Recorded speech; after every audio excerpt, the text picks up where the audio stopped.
A boy trying to experience what it feels like to be an adult actually locked his parents and sister in a pit in the forest. To prevent friends and family from finding them, Peter picked up his parents' phones, mimicked their voices to decline all engagements. Then he drove his father's luxury car out of the garage, enjoying the thrill of driving for the first time. Afterward, he drove to an ATM in town, inserted his father's bank card, and withdrew $50,000 to fund his entertainment during this period. He planned to thoroughly experience adult pleasures in the coming days. Little did he know, just 3 days later, his mother's best friend showed up at the door. However, Peter had already prepared for this scenario.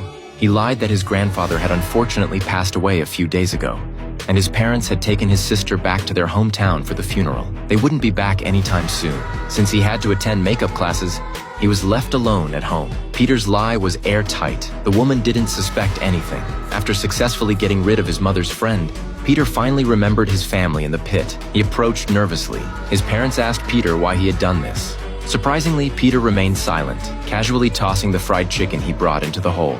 Then, ignoring his angry parents, he left the forest directly. Upon returning home, he set up his gaming console in his room, beginning his carefree gaming session. Meanwhile, the 3 people in the pit were trying to climb out. However, all their efforts were in vain, as the pit was incredibly deep, making it impossible to climb out with bare hands. His starving sister picked up the food, ready to eat, but was stopped by her father. In his view, this food was charity from Peter, and a person of dignity should never accept such handouts. But the hunger pangs in their stomachs forced them to eat anyway. At the same time, Peter was leisurely playing the piano at home. Despite the torrential rain outside, he remained completely unbothered.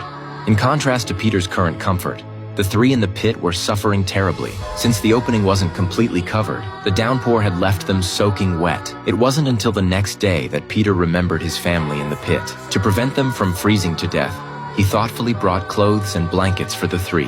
His mother begged Peter to have mercy and let them go, but Peter still remained silent, dropping the items into the hole before walking away. Feeling bored at home, Peter invited a classmate to come over. The 2 played in the swimming pool, enjoying games without restraint, truly acting like adults, doing whatever they wanted, without any concerns or inhibitions. Later, they took ingredients from the refrigerator, imitating adults by preparing food. But because they were having too much fun, Peter had forgotten about his parents and sister in the pit. By now, the pit had run out of supplies.